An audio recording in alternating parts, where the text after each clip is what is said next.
Hello friends, మనం శ్రీమద్ వాల్మీకి రామాయణం అరణ్యకాండంలో కొంత పారాయణం చేద్దాం.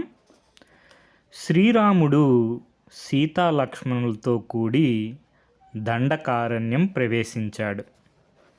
ఎక్కడున్నారు ఇప్పుడు? సీతారామ లక్ష్మణులు దండకారణ్యంలో ఉన్నారు. తపోధనులైన మహర్షుల ఆశ్రమాలను దర్శించారు. వేద మంత్రాలు వినవస్తున్నాయి. ఎటు చూచినా ఎండకు ఆరవేసిన నార వస్త్రాలు, దర్బలు కనపడుతున్నాయి. తాపసుల కుటీరాల ముంగిళ్ళు చక్కగా అలకబడి శుభ్రంగా ఉన్నాయి. భగవంతుణ్ణి పూజించడానికి తేబడిన పూల రాసులు కనబడుతున్నాయి. సూర్యుని వలె, అగ్ని వలె ప్రకాశించే మునులను రాముడు చూచాడు.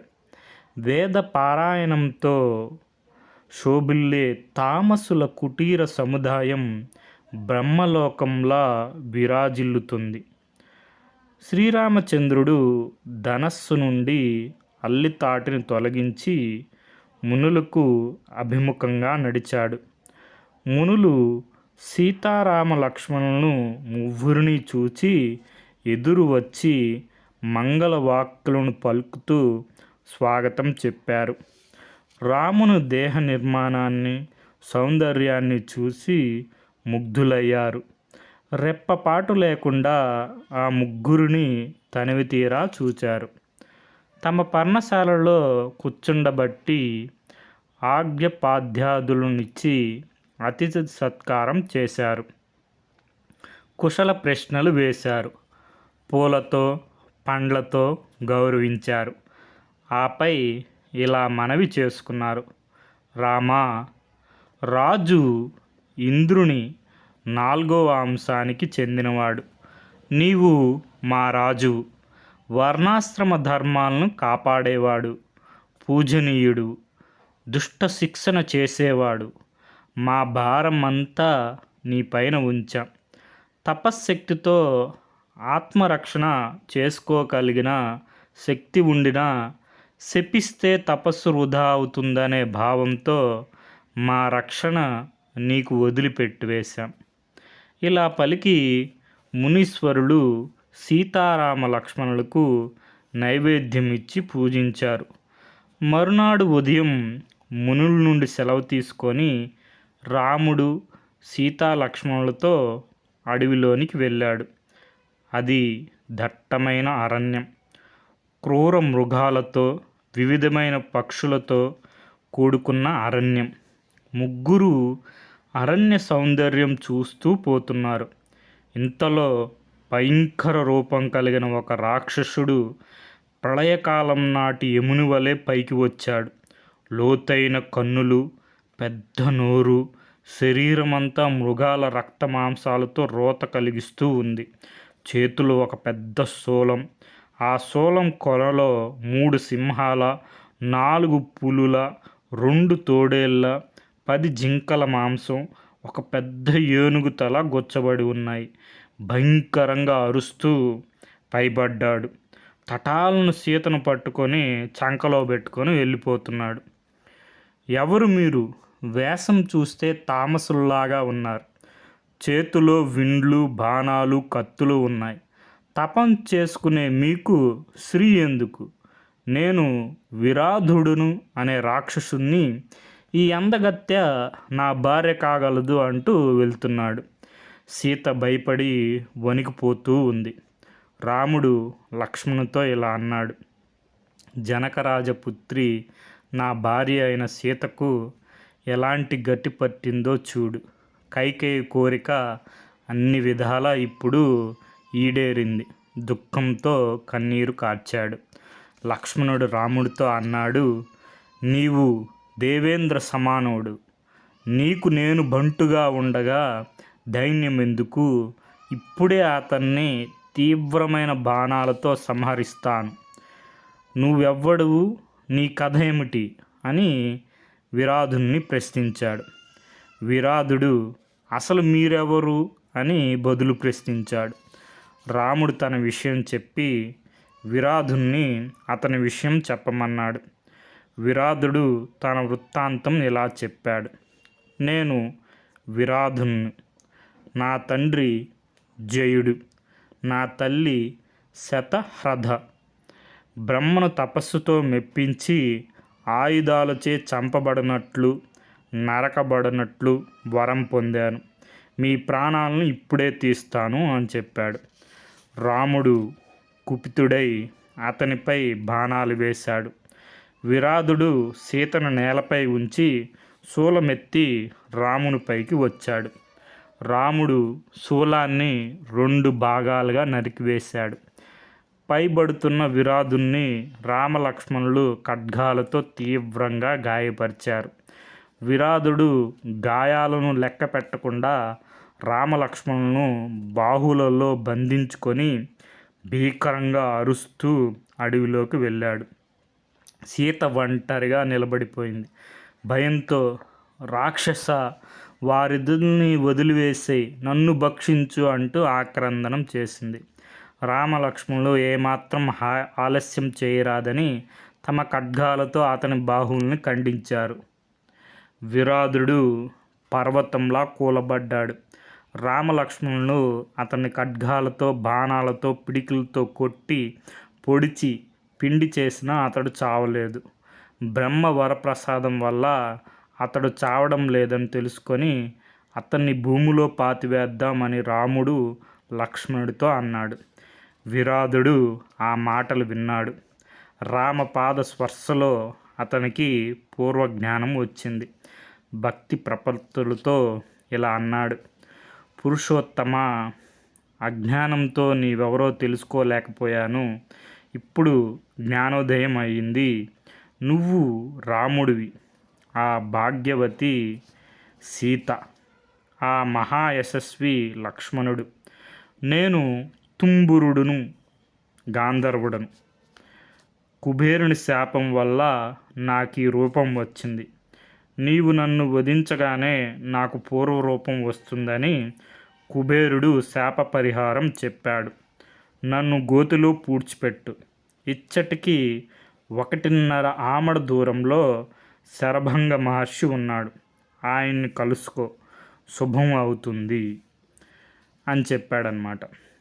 మనకి విరాధుడు ఒక గాంధర్వుడు, తుంబురుడు అనే గాంధర్వుడు. కుబేరుడి శాపం వల్ల ఇలా విరాధుడు అనే రాక్షసుడిగా ఉన్నాడనమాట. భూమిలో పూడ్చిపెట్టమని చెప్పాడు. తర్వాత వచ్చి శరభంగ మహర్షిని కలుసుకోమని శుభం అవుతుందని చెప్పారనమాట. లక్ష్మణుడు ఒక పెద్ద గొయ్యి తవ్వాడు. విరాధును గోతులో పడవేశారు. పూడ్చి రాళ్లతో కప్పివేశారు. రాముడు సీత కడకేగి ఆమెను కౌగిలించుకొని ఆమె భయం తొలగించి ఆనందం చేకూర్చినాడు. విరాధుడు తెలిపినట్లు సీతారామ లక్ష్మణులు శరభంగ ఆశ్రమానికి వెళ్ళారు. శరభంగ మహర్షి ఎంత గొప్ప ఆశ్చర్యాన్ని కలిగించే దృశ్యాన్ని చూచారు.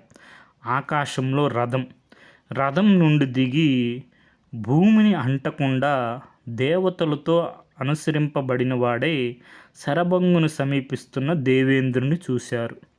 దేవేంద్రుడు శరభంగునితో మాట్లాడుతున్నాడు. రాముడు లక్ష్మణుడికి రథాన్ని చూసి ఇలా అన్నాడు. లక్ష్మణ, ఆకాశంలో రథం చూశావా? అదే ఇంద్రుని రథం. పచ్చని గుర్రాలు, 25 ఏండ్ల వయసులో ఉన్నవారు, విశాల వక్షస్థలం కలిగిన వారై ఖడ్గదారులై రథం చుట్టూ ఉన్నారు. వాళ్ళు దేవతలు. నేను లోపలికి వెళ్ళి రథం నుండి దిగి వచ్చిన కాంతిమంతుడు ఎవరో తెలుసుకొని వస్తాను.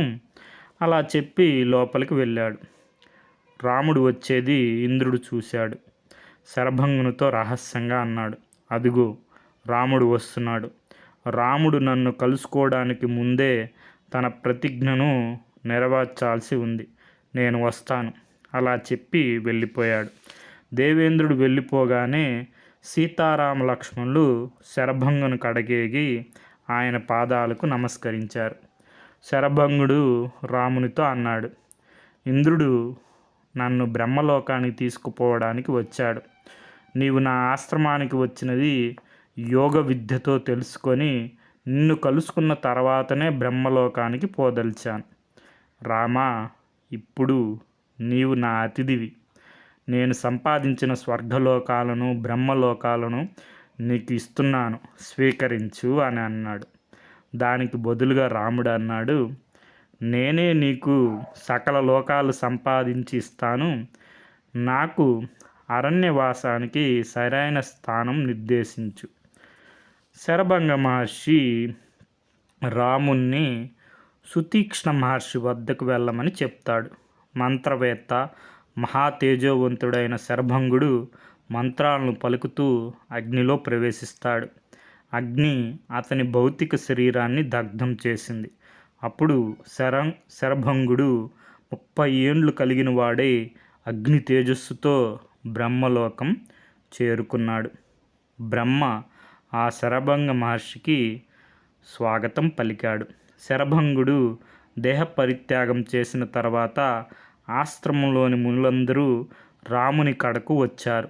రకరకాల మునీశ్వరులు, వైఖానసులు, వాలకిల్యులు, అశ్మకుట్టులు, పత్రాహారులు, దంతోలుకులు, ఇలా ఎన్నో విధాల మునీశ్వరులు వచ్చారు.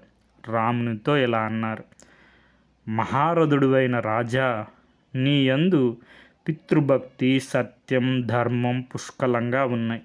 ప్రజల నుండి రాజు 6వ భాగం పన్నుగా గ్రహిస్తాడు. పన్ను గ్రహించి కూడా ప్రజల్ని కాపాడిన రాజు అధర్మము పాలవుతాడు. ఏ రాజు తన ప్రజలను తన ప్రాణంలాగా, తన ప్రాణం కంటే ముఖ్యమైన బిడ్డల్లాగా కాపాడుతాడో ఆ రాజు శాశ్వత కీర్తిని, బ్రహ్మలోకాన్ని పొందుతాడు. మేము మీ ప్రజలము. మేము 6వ వంతు పన్ను ఇవ్వలేకపోయినా మా తపస్సులో 4వ పాలు నీకు లభిస్తుంది. మేము రాక్షసుల వలన తపస్సు చేసుకోలేకపోతున్నాం. మమ్మల్ని వారు పలు హింసలు గురి చేస్తున్నారు. రామ, వీరవర, మమ్ము అందరినీ వారి బారి నుండి కాపాడు. ధర్మవర్తనుడైన రాముడు వారికి బదులు చెప్పాడు, మునీశ్వరులారా, మా తండ్రి ఆజ్ఞను పాలించడానికి నేను ఈ అరణ్యానికి వచ్చాను. కానీ మీ కోరిక ఫలించడానికి స్వేచ్ఛగా వచ్చాను. యుద్ధంలో రాక్షస నిర్మూలం చేస్తాను. నా యొక్క మరియు నా తమ్ముని యొక్క శౌర్య ప్రతాపాలను మీరు చూడగలరు. అలా చెప్పి సీతా లక్ష్మణులతో సుతీక్ష్ణ ఆశ్రమానికి రాముడు వెళ్ళాడు. తపోవృద్ధుడైన సుతీక్ష్ణునికి నమస్కరించి అన్నాడు, మహర్షి, నేను రాముడును. భగవంతుడైన నిన్ను చూడడానికి వచ్చాను. నన్ను ఆశీర్వదించు. సుతీక్ష్ణుడు రాముని కౌగిలించుకొని పలికాడు, రామా, నీకిదే స్వాగతము. నీకోసమే నిరీక్షిస్తూ స్వర్గానికి పోకుండా ఉన్నాను. నీవు రాజ్యభ్రష్టుడివై అరణ్యానికి వచ్చావని తెలుసుకున్నాను. నీవు వీరుడువు, పరమ ధార్మికుడువు. నేను తపశ్శక్తితో సంపాదించిన సర్వలోకాలను నీకిస్తాను అని అన్నాడు. అప్పుడు రాముడు ఆ పుణ్యలోకాలను తానే సంపాదించుకోగలనని పలికి ఆ అరణ్యంలో తన నివాసానికి ఒక ప్రదేశాన్ని నిర్దేశించమని కోరుతాడు. అప్పుడు సుతీక్ష్ణుడు రాముణ్ణి తన ఆశ్రమంలోనే ఉండమంటాడు. కానీ రాముడు, మీకు కష్టాలను కలిగించే క్రూర మృగాలను మీ సన్నిధిలో చంపి మీకు విషాదం కలిగించేది నాకు ఇష్టం లేదు. అందుకని అరణ్యంలోకి పోవడానికి అనుమతి ఇవ్వండి అని అంటాడనమాట. సుతీక్ష్ణుడు సరేనని అనుమతించాడు. శ్రీమంతులు, రూపసంపన్నులైన రామలక్ష్మణులు ధనుర్బాణాలను ధరించి దండకారానికి బయలుదేరారు. అరణ్యంలో ముగ్గురు పోతున్నారు. చాలా ప్రీతిపూర్వకంగా సీత రామునితో ఇలా అంది, రాఘవ, ఈ లోకంలో మానవునికి 3 వ్యసనాలున్నాయి. 1 అసత్యం పలకడం, 2 పరస్త్రీ సంగమం, 3 శత్రుత్వం లేకనే ఒకరిపైకి హింసకు పూనుకోవడం. నీకు అసత్యానికి చాలా దూరం. నీలో పరధారాభిగమనం ఊహింపరానిది. కానీ మూడవ వ్యసనం నీలో ఇప్పుడు కనబడుతుంది. మునీశ్వరుల కోసం రాక్షసులను సంహరిస్తానని ప్రతిజ్ఞ చేశావు. అందుకోసం దండకారణ్యం పోవడానికి బయలుదేరావు. నీవు అతటికి పోయి రాక్షసులను చూడగానే బాణప్రయోగం చేస్తావు. ఈ సందర్భంలో నీకు ఒక చిన్న కథ చెప్తాను, విను. పూర్వం ఒక ముని తపస్సు చేసుకుంటూ ఉండేవాడట. దేవేంద్రుడు అతని తపస్సు చెరపాలనే ఉద్దేశంతో ఒక భటుని రూపంలో వచ్చి మునీశ్వరుడికి ఒక కత్తి ఇచ్చి దాచి ఉంచమని చెప్పిపోతాడు. పాపం మునీశ్వరుడు దాన్ని భద్రంగా ఉంచాలనే ఉద్దేశంతో పూలు పండ్లు తెంచుకోవడానికి బయటికి వెళ్ళినప్పుడు కత్తిని చేతబట్టుకొని పోయేవాడు. క్రమక్రమంగా అతనికి తపస్సుపై బుద్ధి తొలగి రౌద్రమగు బుద్ధి ఏర్పడింది. క్రమేణా రౌద్ర కార్యములందు అభిరుచి కలిగిన వాడై అధర్మపరుడై చివరకు నరకాన్ని పొందాడు. వీరుడగు రామ, నీకు తెలియంది కాదు. పగలేక ఏ రాక్షస బతుకు నీవు పూనుకోవడం నాకిష్టం లేదు. తామసి వేషంలో ఆయుధాలు దాల్చడం, రాక్షసులను సంహరించడం ఎందుకు? ఈ వనవాస కాలంలో తపస్సు చేసుకుంటూ మునివృత్తిని అవలంబిస్తే చాలా మంచిది. ఆయుధాలను విసర్జించు, శుచిమతివై ధర్మం ఆచరించు. ముల్లోకాల్లోనే సకల విషయాలు తెలిసిన వాడివి అని చెప్తుందన్నమాట సీతాదేవి శ్రీరాముల వారితో. రాముడు సీతతో నవ్వుతూ అన్నాడు, సీత, గుర్తుందా, నేను మునీశ్వరులతో మీ కొరకై నన్ను ఏమి చేయమందురు అన్నాను. వారందరూ నాతో, రామ, దండకారణ్యంలో రాక్షసులను మమ్ము పీడిస్తున్నారు, తపస్సు చేసుకోనివ్వడం లేదు, రాక్షసుల బారి నుండి కాపాడు అని పలికారు. మునుల దీన వాక్కులు విని రాక్షసులను సంహరిస్తానని ప్రతిజ్ఞ చేశాను. ఇప్పుడు దానికి విరుద్ధంగా ఆచరింపలేను. నాకు సత్యమే ఎల్లప్పుడూ ప్రియం. సీత, నా జీవితాన్ని త్యాగం చేస్తాను. నిన్ను విడుస్తాను, లక్ష్మణ్ణి విడుస్తాను. మునీశ్వరులకు చేసిన వాగ్దానాన్ని, ప్రతిజ్ఞను వదల్లేను అని చెప్పి సీతాదేవితో శ్రీరాములు వారు చెప్తారన్నమాట. దేవి, ఋషులు ప్రార్థింపకున్నను వారిని రక్షించవలసిన బాధ్యత నాపై ఉంది. అలాంటప్పుడు వారు స్వయంగా వచ్చి తమను రక్షించవలసిందిగా కోరినప్పుడు ప్రతిజ్ఞ చేయడం, రాక్షస సంహారం చేయడం నా విధి కాదంటావా? నా పైన అనురాగం కొద్దీ నీవిలా పలికావని నాకు తెలుసు. ఇలా పలికి సీతా లక్ష్మణ సహితుడై ధనస్సు చేపట్టిన వాడై సుందరమైన తపోవనాలకు పోయాడు. ముందు రాముడు, అతని వెనుక సీత, ఆమె వెనుక లక్ష్మణుడు సుందరమైన అడవిని చూస్తూ పోయాడు. నదులు, ఇసుక తిన్నులు, చకోర పక్షులు, గుంపులు గుంపులుగా తిరిగే లేళ్ళు, ఏనుగు గుంపులు చూచారు. ఒక చక్కని సరస్సు చూచారు. ఆ సరస్సులో నుండి మధురమైన ధ్వనులు వినవచ్చాయి. తమకు తోడుగా వస్తున్న ధర్మభృతుడనే బ్రాహ్మణ్ణి చెప్పకూడని రహస్యము లేకుంటే ఇలా మధుర ధ్వనులు రావడానికి కారణం ఏమిటో చెప్పమని కోరారు. ధర్మభృతుడిలా చెప్పాడు. ముందు మందాకర్ణి అనే మహర్షి 10,000 సంవత్సరాలు కేవలం గాలినే ఆహారంగా తీసుకుంటూ తపస్సు చేశాడు. అతని వల్ల తమ పదవులకు ముప్పు వస్తుందని దేవతలు చక్కని అప్సరసలను 5 మందిని అతని తపస్సు విఘ్నం చేయడానికి పంపారు. అతడు కామపరవశుడై తన తపశ్శక్తిచే యవ్వనం దాల్చి ఈ తటాకంలో వారికి అంతర్లీనంగా వారికి సౌధాలు కట్టించి వారితో ఆనందరసంలో మునిగి తేలుతుంటాడు. వారితో నిరంతరం సుఖిస్తూ ఉంటాడు. వారి గాత్ర వాయిద్య సంగీత మాధుర్యాలు మీకు వినిపిస్తున్నాయి అని చెప్పి చెప్తాడనమాట. సీతారామ లక్ష్మణులు అడవిలో సాగిపోయారు. ఆశ్రమ మండలం చేరారు. అరణ్యంలోని ఆశ్రమాలన్నింటినీ ఒకదాని తర్వాత మరొకదాన్ని దర్శించి కొన్ని మాసాలు గడిపి రాక్షసుల్ని కొంతమంది వాళ్ళని పరిహారం చూపిస్తూ రాక్షస వధ చేస్తూ వెళ్తూ ఉన్నారనమాట. ఇలా చాలా సంవత్సరాలు 10 ఏండ్లు గడిచిపోయాయి అన్నమాట. సుతీక్ష్ణ ఆశ్రమానికి మరలా వెళ్ళాడు రాముడు. కొంతకాలం గడిపి అగస్త్యుని ఆశ్రమానికి వెళ్ళాలి అనే కోరికను తెలిపాడు. సుతీక్ష్ణుడు అన్నాడు, రామ, నేనే నీకు చెబుదామనుకున్నాను. అగస్త్యుని ఆశ్రమానికి పోవాలని నీవే పలికావు. చాలా సంతోషం. నీ కోరిక చాలా మంచిది అని అగస్త్యుని ఆశ్రమానికి సరైన త్రోవ తెలియజేశాడు. అగస్త్యుని తమ్ముడు సుదర్శుని ఆశ్రమం మధ్యలో వస్తుందని చెప్పి పంపాడు. అడవిలో ముగ్గురు పయనిస్తూ సుందరమైన దృశ్యాలు చూశారు. సుదర్శన ఆశ్రమం సమీపించారు.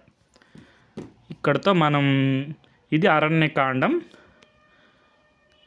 అరణ్యకాండంలో మనం ఫస్ట్ విరాధుడు అనే రాక్షసుడు గురించి తెలుసుకున్నాం. విరాధుడు ఎవరు? కుబేరు శాపం వల్ల తుంబురుడు అనే గాంధర్వుడు విరాధుడు అనే రాక్షసుడుగా ఉంటారన్నమాట. తర్వాత ఈయన తల్లిదండ్రులు వచ్చి జయుడు, శతహ్రద. ఈయన విరాధుడు ఒక వరం ఉంటుంది, బ్రహ్మ వరం, ఆయుధాల చేత చంపబడినట్లు నరకబడినట్లు. అందుకనే ఇతన్ని బతికుండగానే భూమిలో పూడ్చిపెడతారనమాట రామలక్ష్మణుల వారు. ఆయన చనిపోయే ముందు చెప్తాడనమాట, శరభంగ మహర్షిని కలుసుకోండి మీకు శుభం కలుగుతుంది అని చెప్పి. విరాధుడి నుంచి తర్వాత శరభంగ మహర్షి దగ్గరికి వస్తారు. శరభంగ మహర్షి బ్రహ్మలోకానికి వెళ్తారనమాట. సుతీక్ష్ణ మహర్షి వద్దకు వెళ్ళమని రామునికి చెప్తారు.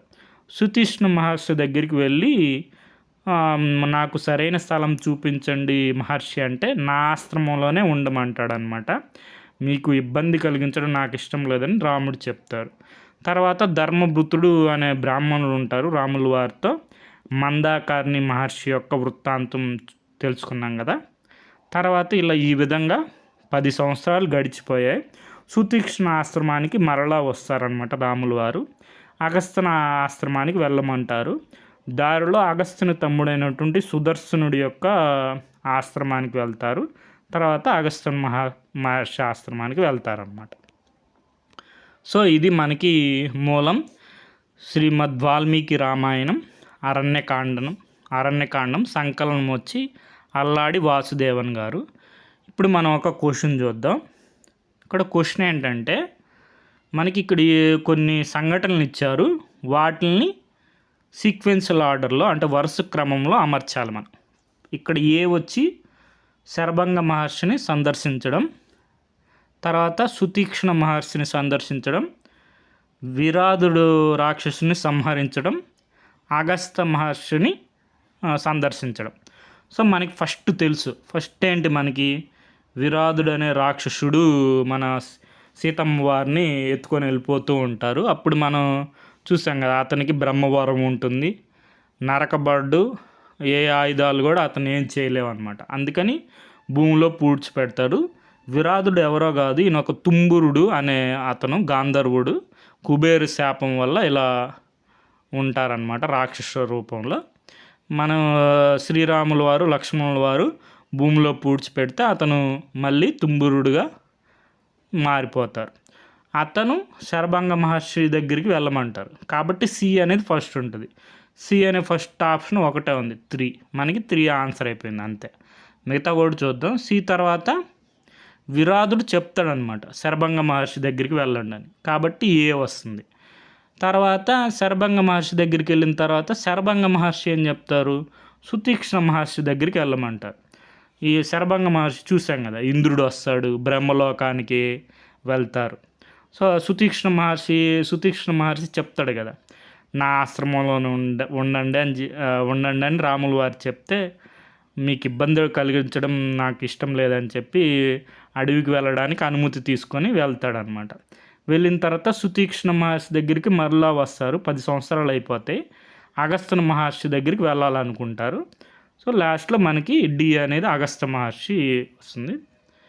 బి మనకి 3 అనేది ఆన్సర్ అనమాట. Okay friends, thank you for watching.